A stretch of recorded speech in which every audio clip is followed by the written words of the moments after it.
We are back again with On the Moneyline, a podcast by MMAPlay365. I'm your host Newsome, and today we're going to be breaking down UFC 250. And trust me, we have a very good fight card ahead of us. Coming off a great night in Vegas at the UFC Apex, the team at MMAPlay365 were excited to dive into this event. UFC Vegas saw the dog of the week cash. All recommended bets for the long-term gamblers won. We hit a clean sweep on official bets for 107% return on investment, and our 5-leg fun parlay cashed, along with hitting 10 out of 15 parlay pieces in the create your own parlay section too. A great night for us, and we look to keep that ball rolling here. So let's break down some fights. And in the main event of UFC 250, we've got a women's featherweight championship fight. We've got Amanda Nunes defending a belt against Felicia Spencer. Amanda Nunes currently sitting as a minus 630 favourite, with the comeback on Spencer at plus 465. These are really wide lines, and I feel that the line is pretty accurate right now. I can see it getting steamed a little bit more. When this fight was initially announced a couple of weeks ago, before Nunes decided that she wanted more of a training camp for the fight, she was sitting at about minus 400. Obviously, they've rescheduled for UFC 250. She opened up the minus 500 range. And like I say, she's been steamed up a little bit to the minus 600 plus line. So I can see that rising a little bit more. Could I see it getting close to minus 1,000? I'm not too sure. I think the line would be quite off at that point. But right now, I think it's fair. I don't see really any value in the fight, though. Even if you wanted to parlay Amanda Nunes, you're still taking some big risks at like the minus 600 line, in my opinion. I think the line's too wide to play. But on the same token, I don't think playing Felicia Spencer at plus 465 is probably the best bet either. I feel it's a classic case of one of those fights where the line on the underdog is very, very nice, very tempting indeed, but the favourite is going to win this fight and going to win it convincingly. So that's why I don't feel that there's any value, because I don't think Felicia Spencer is going to win the fight. And I feel betting Nunes straight or in a parlay, again, I just feel that at minus 630, the line's really wide, and I can only see the line getting worse as well. I don't think it's going to get better come fight night. I will say this, though, about Amanda Nunes. At some point, she is going to lose a fight. When she loses her next fight, she's going to be a very big favourite in that spot, and it's going to be one of those massive shocks, a big upset, and it's going to be one of those cases where handicappers have either played her absolutely huge straight, or they've put her in a ton of parlays, and that's the parlay burner, the one that crashes all the tickets. And for some reason with this fight, I don't know what it is, I can't seem to shake it off, understand it, or come up with any reasoning for it, but I just have this gut feeling that I just wouldn't be shocked if this was that fight, if Spencer actually somehow managed to defy the odds and the opinions and the analysis and the stylistic nightmare that she's facing in this fight, and got the win and beat Amanda Nunes. Like I say, I can't put any reasoning on it.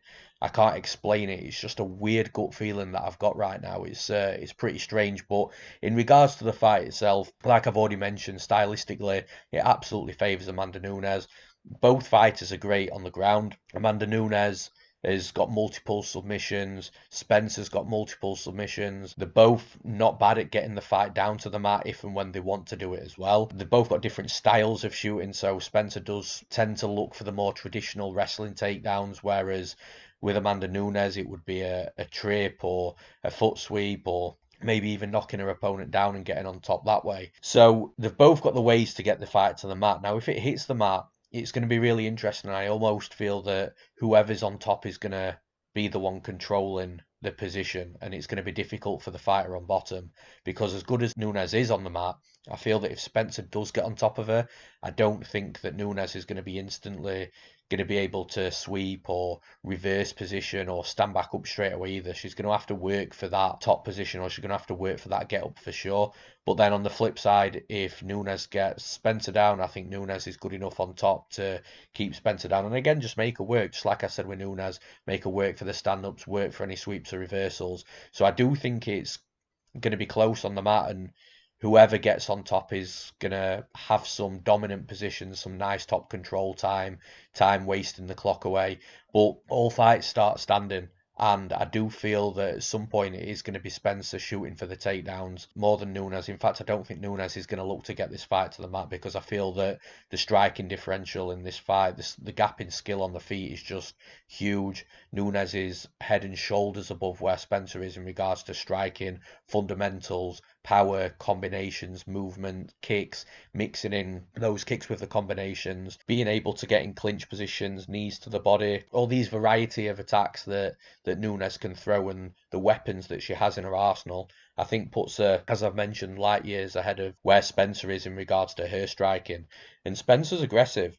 She'll come forward, she'll want to land a barrage of strikes to try and close that distance and shoot in on Nunes. But like I say, I feel Nunes' movement, her jab's nice, lateral movement as well. I just feel that she can fight very well moving backwards as well as she can fight moving forwards, and that's going to be key in this fight. And ultimately, I think that's the reason she's going to get this win, because there is going to be moments where Spencer's clinched her up. There is going to be moments where I feel Spencer's even on top of Nunes. But overall, in a 5-round fight, I feel it's going to be very difficult for Spencer to do that over the full 5 rounds. I think Nunes is going to land some hard strikes on her, and I think she's actually going to finish her late in the fight as well. So I'm going to take Amanda Nunes to win this fight. And in the next fight, in the co-main event, we've got Raphael Assuncao versus Cody Garbrandt. Cody Garbrandt, currently the -145 favourite. The comeback on Assuncao at +125. Now, in my eyes, I think this line is set about right. There could be an argument also, in my opinion, that the line could be a little bit wider. There's a lot of stock going into the fact that Cody Garbrandt is coming off 3 losses, 3 finishes, and ultimately showing not very good fight IQ, chin being tested constantly as well. So I do think that that's what is keeping the line where it is right now. And again, in regards to where the line's going to go, I could see it going up to sort of -160, coming back down again. But on the flip side, it wouldn't shock me if we saw the line coming down to closer to a pick'em, depending on what sort of stock people are really putting into the chin and the IQ of Garbrandt. So this line could really move anywhere when it comes to fight night, and I think it's up in the air in regards to where the line settles. But it's sort of, like I said, at -145, where Garbrandt is right now, I think that is about right. There's also value on either side as well, because in my opinion, as I've already mentioned, it wouldn't have shocked me if Garbrandt was a bigger favourite. So I think there's value at -145 on Cody Garbrandt. But on the flip side, if you are putting a lot of stock into Garbrandt coming off these 3 losses, 3 finishes, having poor fight IQ and potentially a glass jaw as well, then there's got to be value on someone like Raphael Assuncao at +125. So it all depends where you perceive this fight. From a style perspective, I do like Garbrandt in this spot. I appreciate what's happened in his last 3 fights. I understand that he's lost his head inside the cage and it's caused him to lose 3 fights, and the world-class status that came along with that before those 3 losses as well. After that Dominic Cruz fight, we were all sat here thinking that we're looking at a world-class fighter, a fighter that is going to potentially be unbeatable, a fighter that a lot of people are going to struggle against, a fighter that's going to go on to do great things. So he's lost a lot in those 3 fights, and because of that, he's changed gyms, not completely, but he's split camps. He's gone over to Mark Henry, which is the coach of Frankie Edgar, Chukagian, etc. I could go on. But what I like about that move over with Mark Henry is Mark Henry's a real tactician. Mark Henry's a guy that uses codes for his fighters. It's got specific words that mean specific combinations and specific phrases to tell you to do specific things inside the cage. And Mark Henry can shout these all day long, and the opponent's team, nobody has any idea of what he's asking from his fighter inside the cage at that point. But specifically from a mental perspective, because we've got to touch on the fight IQ of Cody Garbrandt and losing his head. He's said in interviews that he understands that he's made mistakes. So these codes, what Mark Henry's given him, apparently Cody's gone home, he's been reading these codes. And the one thing that's going to do for a fighter is it's instantly going to make you think, it's going to make your brain work. So whilst he's learning, his brain is really working as well. And when he gets inside the cage and Mark Henry's shouting those codes over to him, I feel that that's really going to make him think inside the cage as well. It's not going to make him shut off mentally. It's going to keep his mind active, going to keep his brain active. And ultimately, I feel that that could play a huge factor in this fight, because Mark Henry's not going to let his head go. Now, I said he split camps, so he spent a lot of time with Mark Henry there. He's had a 10-week camp. He came back and finished it at Team Alpha Male, I believe, with his normal crew of Uriah Faber and co. So he's had that normality as well as switching it up as well. I think all these things are great for Garbrandt. And as a fighter, he's got fast hands. He's quick on the feet, good combinations, huge power in both of his hands as well. He's got a wrestling background, so if Assuncao does start shooting takedowns, I think he's going to be able to defend takedowns. Or if he is taken down, he's going to be able to get back up. I don't see this fight being won and lost on the mat from either side, because what comes with that defensive wrestling of Garbrandt is an offensive game as well. If he wanted to take Assuncao down to the mat, I think he'd be able to get him down as well. But like I say, I just don't see the fight being won and lost on the mat. I think it's going to be won and lost on the feet. Garbrandt has got to make sure his head doesn't go in this fight. If he clips Assuncao, he can't be charging in and trying to look for that finish, gas himself out, or put himself in a position where Assuncao can counter if he's not as hurt as what Garbrandt thinks he is in that moment. Assuncao's a great fighter though. He's got good low kicks, he's got good striking fundamentals, he's got good Muay Thai, and like I say, he's got that good ground game as well. So it's not going to be a total walk in the park for Cody Garbrandt. I just feel that if Garbrandt doesn't lose his head and if he doesn't do anything stupid, I think he's a faster striker.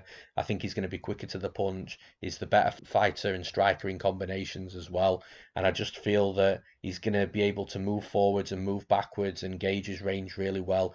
He doesn't overcommit going forward. That'll be something else that he'll need to look to do if he needs to win this fight. Because if you overcommit against Assuncao, he'll counter strike you all day. Again, it's going to be a relatively close fight, I feel, but I just think if Garbrandt has made these mental tweaks, I don't think his chin's going to get overly tested in this fight. I think it's a good fight for him from that perspective as well. So although Assuncao has knocked out people in the past, he's not known for his knockout power.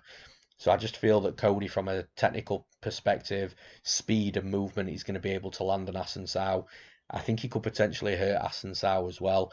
I just favour that faster, cleaner, crisper striker, which is who I believe is Cody Garbrandt in this fight. So I'm going to take Garbrandt to win the fight. And in the next fight on the night, I feel like this is the people's main event. This is not only one of the best fights the UFC could make in the bantamweight division, but it's also one of the best fights the UFC could make, period. We've got Aljamain Sterling versus Cory Sandhagen, which is looking like a bantamweight title eliminator fight. We've got Aljamain Sterling currently as the -120 favourite. The comeback on Sandhagen is +100 as the underdog. Now, in regards to this line and where it goes, it's been flip-flopping constantly over the last few days. Aljo opened up the favourite. Cory was at plus money. The line flipped, so Cory was favourite. Aljo went to plus money. Now we're back the opposite way again. All whilst in between those line flips, there was pick and prices. So it feels that the bookies, the public, are just totally split right now on who they think is actually going to win this fight. And for that reason, I do believe that there's value on either side. So depending on how you see the fight, both sides of this fight is bettable. I know obviously Aljo is -120, but that's still a bettable price. I think if it was pushed out to -150, I wouldn't be seeing any value on Aljo at all. But whilst it's floating around this pick'em line, I genuinely believe that there's value on either side. And the same goes for Sandhagen. You know, if he was up at -150, I think the value on that would be very sparse as well. The value would then definitely be on the dog in Aljo. So it all depends how you see this fight. Where the line goes, again, I just feel that it's going to be fluctuating. I think we might see a couple more line flips, and the average line will be around a pick and range. From a style versus style perspective, I like Cory Sandhagen in this fight. I think that Aljo's definitely got a path to victory with the wrestling, but I think he has to get that wrestling going to win the fight. I just don't think he's going to be able to match Sandhagen on the feet. Volume, strikes, accuracy, diversity of strikes. Just I feel like every box in the striking department is just ticked for Cory Sandhagen. But like I say, Aljo's got his wrestling that he can lean on. You know, he's a good wrestler.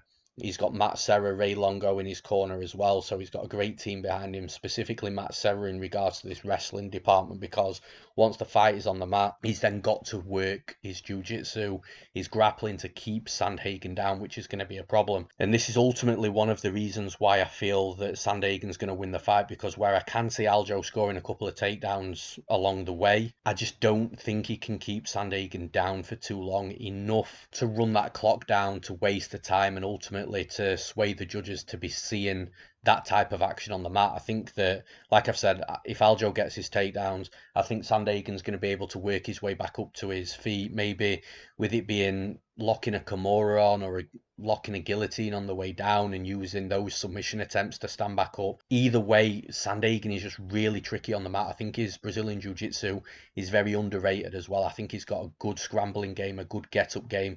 And Sandhagen is definitely not one of those fighters that he's just going to lay on his back in guard and allow that clock to run down without him doing anything. He might be looking for a submission, or he might be looking to get back up to his feet, he might be looking to sweep or reverse. But the one thing Sandhagen won't do is lay on his back and do nothing and just accept that position, which is one of the worst things that a fighter can do whilst down there, whilst on the back.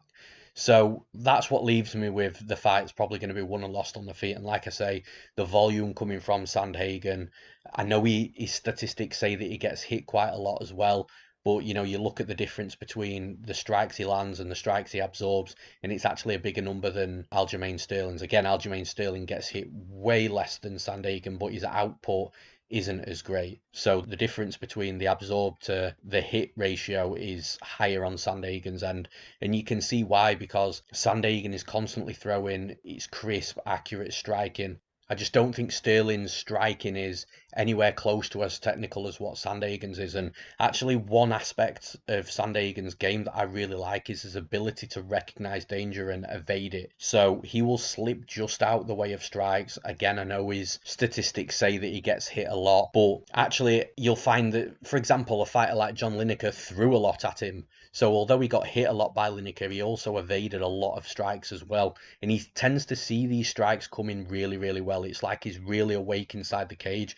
And I just don't see with Sterling's striking game how he's going to be able to get in on those strikes and actually land a ton of strikes on Sandhagen, because I just feel Sandhagen's going to be seeing these strikes coming from a mile off. Of course, Sandhagen's going to get hit a few times in this fight. Of course he will. It's a fight. But I just don't think Aljo's going to be able to get off on as many strikes as what he wants to in this fight. And I think that's what's going to cause him to start shooting takedowns, because I think he's going to realise very quickly that he's outmatched quite heavily on the feet in regards to volume and technique, and also speed as well. Sandhagen's really quick. And in regards to physicality as well, you know, Aljo's normally the taller, longer fighter inside the cage, the one that can stay outside, kick at range, strike at range, come in when he chooses to. But this is the first time he's going to have fought anybody the size of Cory Sandhagen, who's 5'11", and if Aljo fights the way he normally fights, trying to kick on the outside and coming in as he chooses, he's going to be the one that gets picked apart. So actually, for Aljo to win this fight, as I've mentioned, I believe he's got to wrestle, and because of that, he has to be the one closing distance, and he's not normally the type of fighter that is the pressure fighter, that is the one that's having to close distance. So there's going to be a lot of things in this fight from a physicality and a style perspective that Aljo is going to be relatively new to, and he's going to have to figure that out before he really starts to get his game going at all. So like I say, there's going to be some stuff that Aljo's going to have to adapt to inside the cage. And first and foremost, like I say, he's got to get his wrestling game going. Can he win the fight? Can he get his wrestling game going and spend time on top of Sandhagen and win that way? I'm not saying he can't. I just feel that it's just a little unlikely, and the percentage is very low for that outcome. So for that reason, I am going to take Cory Sandhagen to win the fight. And in the next fight, we've got Neil Magny returning against Anthony Rocco Martin. Neil Magny currently the minus 155 favourite. The comeback on Rocco is plus 135. And I think in regards to where the line is right now, I think it's pretty wide. I think it should be much closer. For that reason, I think that there's value on the underdog with Rocco Martin in this fight. And I think the closer we get to fight night as well, I think the more the lines will come down a little bit. I could see Rocco Martin sort of hitting the plus 110 range, which I think would be much fairer than what he is right now at plus 135. But in a way, I do understand why the line is where it is right now. You know, a lot of stock is being put into that fight that Magny had with Li Jingliang. I feel that a lot of people might think that Li Jingliang just had an off night that night, and I disagree. I think it was more Magny being good than Li Jingliang looking bad and had a bad performance. I think Magny had a great performance, so I can see that reflection in the betting lines from it. From a style versus style perspective, I think it's a difficult fight for Rocco Martin. You know, when I went into taping this fight, I thought that I would have an extremely strong lean on Rocco Martin, and it's not as strong as what I thought it was going to be. I think the length of Magny is going to be a big problem for Martin. Magny's one of those fighters that is long and that can use it, and he's been around the game for years, so he knows how to be the taller, longer fighter inside the cage. He can pump a jab out, he can kick from the outside, and when he comes in, I don't think Magny messes around too much inside boxing range. There has been fights where he has done that and ultimately paid the price, and a good example is the Santiago Ponzinibbio fight. But usually when Magny comes into the boxing range, he comes all the way in, so he goes further to boxing range, he clinches up, and he's got a good clinch game, he's got a good takedown game, he's got a good topside game as well, so he really knows how to use his physicalities to his advantage, is what I'm saying. He'll either stick on the outside, he'll either be all the way out, or he'll be all the way in. He doesn't mix too much inside that middle range, which is where a lot of fighters would have their advantages over him, because that's sort of no man's land for a fighter like Magny. Rocco Martin's got a good game. He's got a very solid jiu-jitsu game. Really, really good grappler. He showed that against Damian Maia. He had Maia in a guillotine momentarily. He was able to evade being subbed by Maia, which is an achievement in itself. But he uses good Kimura grips to reverse positions, guillotines to reverse positions. He's constantly thinking and active on the mat. I really like Rocco Martin as a fighter, but he's got brutal low kicks, and this is where his key advantages are in this fight, because Magny has got really long, skinny legs. So if Rocco starts getting off on leg kicks early in this fight, he's going to have a lot of success. The other thing to mention as well, we're likely going to see the smaller cage in this fight as well, which means that sticking on the outside isn't going to be as good for somebody like Magny. He's going to be disadvantaged with the smaller cage if it is the smaller cage. So I feel that Rocco's going to be able to close the distance to that kicking range, be able to get on the calves, and at that point, it doesn't matter how good of a fighter you are on the outside or coming in the clinch. Once your leg and once your calf is hurting from brutal leg kicks, your game just diminishes pretty much instantly. So that's going to give massive advantages to Rocco Martin. He's got to get on that low kick, though. If he doesn't, he is going to lose the fight. But I trust Rocco Martin to get on these low kicks. I've bet him numerous times in his career. He's a fighter that I really like, that normally pulls through for me, especially in these sorts of spots as an underdog as well. I trust him to get off on those low kicks because I've seen him do it consistently over his last 3 or 4 fights. So I think he's going to get off on those low kicks. I think he's going to slow Neil Magny down. I think he's going to be able to get into range, and I think he's going to be able to let some kicks go and let some punches go inside the boxing range once Magny's slowed down and hurt. So I'm going to pick Rocco Martin to win this fight. And in the next fight, we've got Sean O'Malley versus Eddie Wineland. Classic prospect versus veteran fight here. We've got Sean O'Malley, the -450 favourite, with the comeback on Eddie Wineland at +360. As for where the betting line is, I think the line is very fair right now.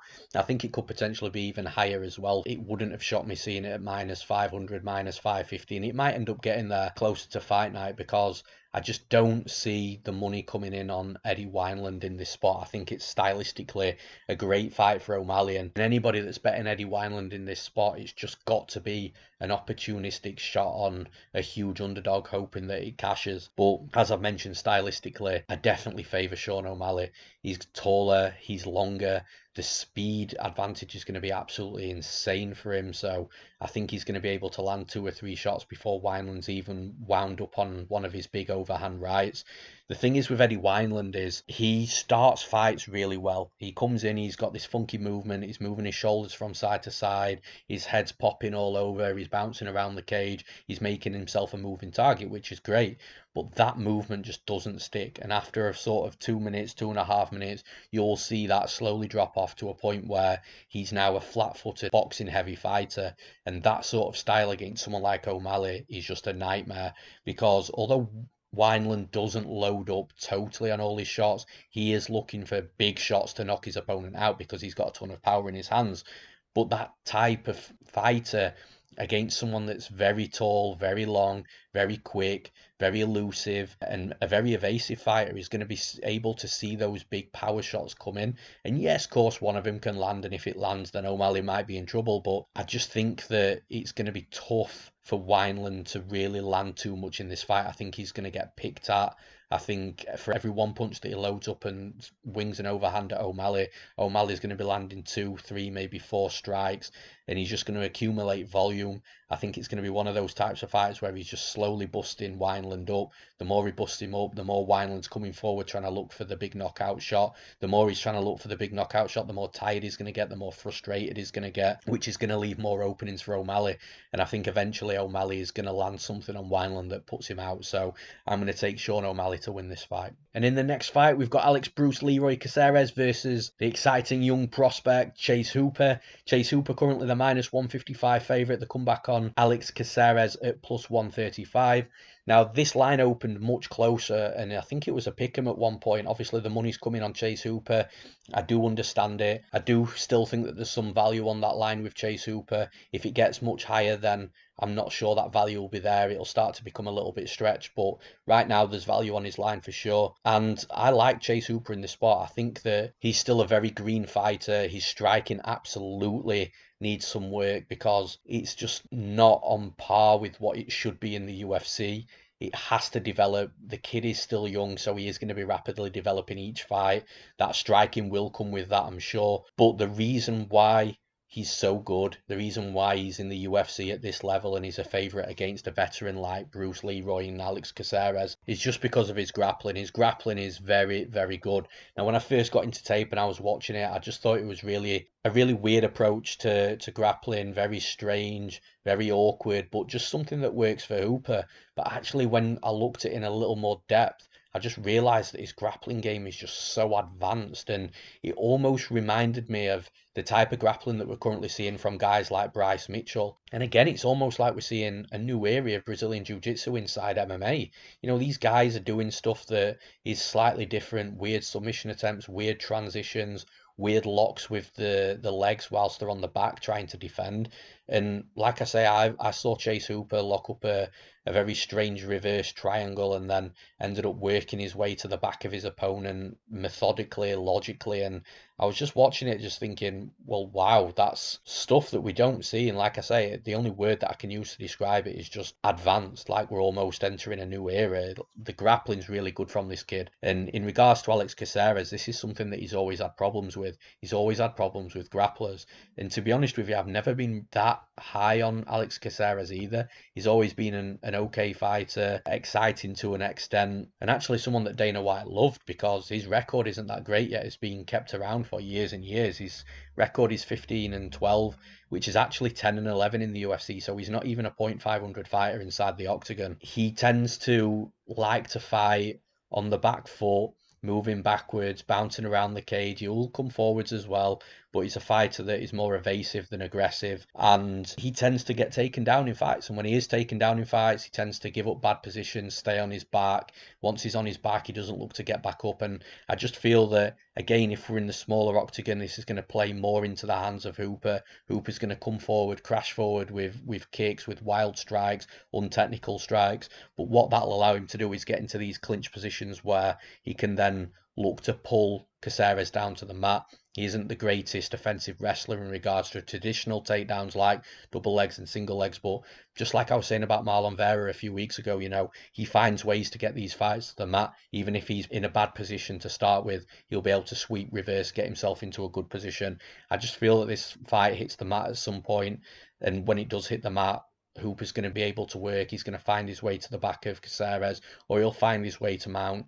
He'll land hard shots. He'll stay on top, and he'll either finish with ground and pound or finish with a submission. I just don't think that this fight doesn't hit the mat. And the first time it does hit the mat, if there's time to work, 90 seconds, 2 minutes, I think Hooper's going to be able to get Alex Caceres out of there. If I'm wrong and the fight doesn't hit the mat for whatever reason, I think it's going to be a much closer fight. We could maybe see Alex Caceres win just by being the better striker. Like I say, Hooper definitely needs to work in that area, but I just feel that the fight hits the mat a few times in this fight, and it might only need once to hit the mat before it's over. So I'm going to take Chase Hooper to win the fight. And in the next fight, we've got Ian Heinisch versus Gerald Meerschaert. Ian Heinisch is currently the -120 favourite with the comeback on Meerschaert at +100 as the underdog. I feel the line's probably about right for this fight as well. It wouldn't shock me if it went into a pick-em. You know, Gerald Meerschaert is a fighter that's constantly being overlooked by the bookies. He's an underdog in most fights, but he's actually a really good fighter, and he's a fighter that is developing inside the UFC as well. I actually feel it's a really well-matched fight, but I do think the value in this fight slightly does lean with Ian Heinisch at just outside of a pick'em betting line. I think Heinisch is a fighter that, again, he's traded wins and losses in the UFC, but ultimately he is a good fighter. He's got good striking, good wrestling, but one of his best attributes in mixed martial arts is his defensive grappling. So he's fought some really good grapplers previously. He's fought guys like Antonio Carlos Jr., Shoeface. He's fought Cesar Ferreira. You know, these are high-level black belts and fights that he's won. He's hung with these guys. The fights have been down on the mat. So he's very capable down on the mat with very, very good grapplers, and that's what Gerald Meerschaert is. And weirdly, I feel that Heinisch performs better in these types of fights than he does against, you know, raw strikers, because his offensive wrestling, I don't think, is as good as his defensive grappling. So when he's fighting a striker, he is pretty much forced to strike. But I feel that he hangs better with these black belts in jiu-jitsu. So I like Ian Heinisch in this fight. I think it's the type of fight that he normally performs well in. I think he's fought better grapplers and beaten better grapplers than Gerald Meerschaert. So I'm taking Ian Heinisch to win the fight. And in the next fight, we've got Cody Stamann versus Brian Kelleher. We've got Cody Stamann, the current minus 280 favourite, with the comeback on Brian Kelleher at plus 240 as the underdog. I think the line, again, is probably about right in this spot. There might be an argument for Stamann being a little too heavy on the favourite side, but I think this is a good fight for Cody Stamann. As for where the line goes, I don't see it exceeding the minus 300 mark. I think if it does, we'll start to see more money coming in on Brian Kelleher. You know, Kelleher is a dog fighter and he'll fight for your money, but the value for me is on Cody Stamann. You can't play it straight though. And the reason being for it is just you've got to stake way too much to return a decent amount, which, you know, is probably not the best thing to advise from a money management perspective. But if you do want to play Stamann, it's parlay territory. You can parlay him. But I think it's a good fight for Stamann to come in and get a win against Brian Kelleher here. His wrestling, his boxing, his just all-round game is just very, very solid, and he's got plenty of experience as well. So he's one of those fighters that you can just rely on to do a good job inside the cage. He started boxing as a 16-year-old in high school. He'd already been wrestling as well. And whilst we're on his wrestling, he's a former NCAA Division II wrestler. And he'll look to really mix things up inside the cage, so he hasn't got a problem striking. Like I said, his boxing's good. He'll mix in kicks. He'll switch stances as well. And then when the timing's right, he'll level change into a double leg takedown, get his opponent down. His top control isn't the heaviest, so his opponents will be able to get up from time to time. But if they get up, he'll just shoot another takedown again. He's Colby Covington type of wrestler that if he needs to take his opponent down 10 times in a fight, then that's exactly what he'll do. I just think that Brian Kelleher is a little outgunned here. On the feet, it's a much closer fight. You know, Brian Kelleher isn't a bad fighter, but, you know, you look at his last fight against Hunter Azure, who is predominantly a wrestler. Hunter Azure was beating him to the punch. He was actually winning the fight via striking. You know, the wrestler didn't even look to wrestle in the fight because he didn't need to. Obviously, Kelleher caught him with a big left hand, one punch knockout. That's your puncher's chance right there, and that's how Kelleher got the win. But Stamann's a lot more secure on the feet. You know, he doesn't put himself into too much danger. He doesn't get hit too much, and he's a lot smarter in regards to when to strike, when to evade, recognizing danger, and that just comes with experience, you know, and that's what Stamann's got. So that puncher's chance, I think, is minimized a little bit in this fight. But like I say, I think Stamann's going to be the quicker fighter in there. I think he's going to be quicker to the punch. I think he's going to land more than what Kelleher's going to land on him. And if it does get tough for him, he'll just level change, double leg Kelleher, take him down. He's just got to be careful that he doesn't leave that neck in and get guillotined, and he doesn't make a mistake on the mat, which ultimately leads Kelleher to submit him, because Kelleher, in my opinion, has got underrated Brazilian Jiu-Jitsu. He's good at snapping up these quick submissions and getting fighters out of there, putting his opponents in bad spots on the mat and submitting them. So as long as Stamann stays safe inside the fight, doesn't get caught with a big hand, doesn't stick his neck into a guillotine, overexposes his neck and gets submitted, he should be able to get the job done here. So I've got Cody Stamann to win the fight. And in the next fight, we've got Charles Byrd fighting Maki Pitolo. Charles Byrd currently the minus 165 favourite. The comeback on Maki Pitolo at plus 145 as the underdog. And speaking of the underdog, I think it's a dog or pass situation. I think the line on Charles Byrd is way too high. It should be more of a pick 'em in my opinion, just because they both underperformed in the last fight, and we've just not seen a great deal of either fighter inside the cage to get a good enough gauge on where they're both at. So for that reason, with me believing that it should be a pick 'em and we've got Charles Byrd as a moderate favourite, I do think the value is on the underdog. However, I am going to pick Charles Byrd to win this fight. For where the line goes, for where it moves, I do think that we see more money coming in on Maki Pitolo the closer we get to fight week, just because, like I say, I believe the line's off, so I can only assume that money is going to come in on Pitolo to make the lines a lot closer. I think Charles Byrd is going to win the fight, though. I just think that Pitolo looked really, really bad last time out. He was in a spot where he should have won. There was no conviction with the strike, and he didn't really mix things up.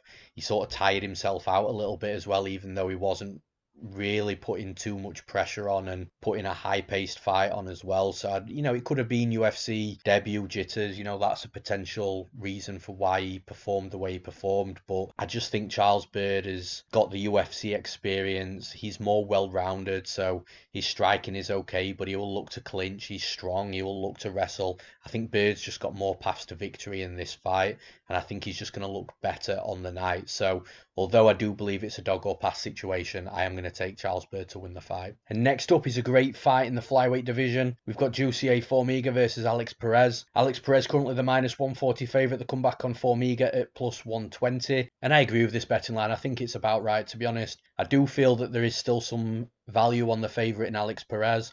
It wouldn't shock me to see him go all the way up to maybe -160, -170 in this spot. But from a value perspective, if it goes that high, then again, it's going to be very sparse. The value might start to look like it's on Formiga. Then it'll just turn into a dog or pass situation. It would be as simple as that. Where the line actually goes, I think it stays pretty much where it is about now. I could see some movement either way, but ultimately, I think it'll settle at about where it is, just because I think from the bookie's perspective, it's lined correctly.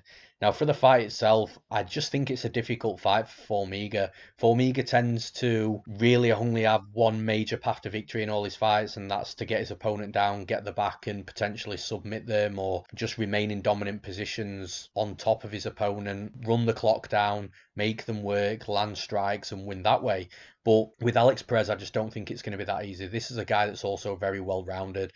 Formiga is definitely the better grappler, so if Formiga can get him down, I wouldn't be shocked for him to take Alex Perez's back and control him, which Formiga would do to pretty much most fighters in the division. However, I have just said if he gets him down, and I think this is where the big problem is going to be for Formiga, because Alex Perez is a very good wrestler, both offensively and defensively as well. I don't think it's going to be easy to take him down, and Perez is likely going to be the bigger fighter inside the cage, the stronger fighter inside the cage, the more physical fighter. So I just think that Formiga has definitely got his work cut out for him to take Perez down. And whilst the striking on the feet, Perez is definitely the better striker. It comes with combinations, it comes with power, it comes mixing in low kicks as well. And something that Perez does that I like quite a lot is he sticks with these low kicks throughout a fight. So you'll often see fighters go in there, start with low kicks, and then come round 2 and 3, they just disappear and they're not there anymore. That's not the case with Perez. He's got a really violent striking game, mixes in everything so well, and it comes with high volume as well. So I think whilst it's on the feet, he's going to be putting a little bit of a beating on Formiga, and it's going to cause Formiga to really get clinched up and try and take him down. I don't think that if he gets Perez down, he just takes his back and submits him. I think it could be a case of Perez might just lose that round. So I don't see Formiga actually taking him down in 2 rounds and controlling the 2 rounds to get a victory that way. And for that reason, I think Alex Perez is going to win the fight, because for me, that's the only way he loses the fight. And I just don't think Formiga is going to be that dominant in regards to his wrestling and then his grappling. So I'm going to take Alex Perez to win this fight. Next up, we've got Alonzo Menified versus Devin Clark. Alonzo Menified, currently the -230 favourite. The comeback on Devin Clark at +190 as the underdog. And I think this betting line is lined pretty much about right. Again, I think the bookies have done a good job this card in where they've lined a lot of the odds. But Menified, for me, the rightful favourite, and where I think that you could play this line straight because it's under the -250 range, which is the range where I normally see parlay territory. I do think he's probably going to be better suited parlaying if you do want to play him, opposed to playing him straight. But like I said, the rightful favourite, and it wouldn't shock me to see him become a bigger favourite either. Come fight night, if he was -260, I don't think there would be a huge problem with that. Not for me anyway. I think he's a good fighter, and he's one of the light heavyweight prospects that I've been high on since I first saw him in the Contender Series. I think he's a fighter that He's a raw athlete with raw power. I think he's actually pretty good everywhere as well. He doesn't offensively wrestle, but he's got good defensive wrestling, and I think his ground game is better than what a lot of people give him credit for. He can get back up to his feet should he need to, and I think that's going to be key in this fight, because Devin Clark is not going to want to trade with this guy. Devin Clark is going to go in there and he's going to try and take him down. He's going to try and lay on him. If he can't take him down, he's going to try and pin him in the clinch, wear him down, waste time on the clock. It's going to be that type of grindy, gritty fight from Clark, because if he stands at range with Menified, he's going to get knocked out, which is what I think is going to happen anyway. I think Clark is going to shoot takedowns. He might get him down momentarily. Clark's got a decent reactive double leg takedown. I think he could potentially get Menified down. I just don't see it being a 3-round fight where Menified is just tied up constantly. I think there's going to be plenty of time out in the open space striking, and I think Menified just lands something on Devin Clark to catch him. He's got vicious power in his hands. Devin Clark was hit against Ryan Spann, started wobbling, turning his back, running away. If he does that to Menified, he's just going to get absolutely flattened. So I'm going to take Alonzo Menified to win this fight. And finally, the newest addition to the fight card, we've got Herbert Burns fighting Evan Dunham. Herbert Burns currently the -270 favourite. The comeback on Dunham is +210. And once again, I don't disagree with the betting line. You know, I think Herbert Burns is rightfully quite a big favourite in this fight. He could potentially be a bigger favourite. I don't think his line is one that you can play straight, but again, it's parlay territory for sure. Evan Dunham coming back out of retirement is never a good sign, especially during a global pandemic where we've been in a lockdown quarantine period, and then he's coming back to fight a guy that is going to be so high on confidence with what happened in his last fight, finishing Nate Landwehr in round 1, and then his brother coming out there last week and absolutely smashing the former welterweight champion Tyron Woodley. His team are just on an all-time high over at Hard Knock 365 with Henry Hoof and the gang. So I just think it's a very difficult fight for Evan Dunham to come into. I know Evan Dunham's a black belt, he's a tricky grappler himself, and he's a gritty fighter, a fighter that likes to grind, but I just don't think that's going to work against Herbert Burns. I think Burns has got options in this fight. I think he can either get Dunham down or even pull guard if he needs to, work a submission. I think the ground game, even though Dunham has more experience and is a black belt himself, I still think that Burns has got the advantage down on the mat. And on the feet, I just don't trust Evan Dunham anymore. You know, one of the reasons why he retired is because he was getting hurt way easier than what he did earlier in his career. He wasn't as durable anymore, and it was just time to hang the gloves up. But now he's back. I think Herbert Burns' striking is a little underrated as well. I think he can hurt Dunham, whether that be to the body or to the head. I think the paths to victory for Herbert Burns in this fight is just much greater than the path to victory for Evan Dunham. And like I say, I just don't trust that he's coming back from retirement during the times that we're in.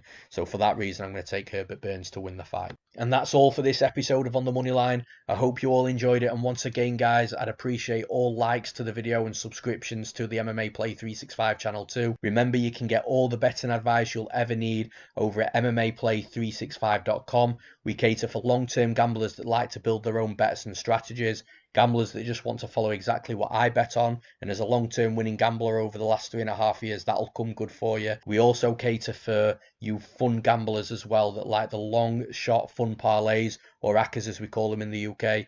We have plenty of different packages for everybody to choose from, and they're all at very affordable prices as well. Just hop on to MMAPlay365.com and see what's best for you. Thank you all for listening, and we'll see you at the next event.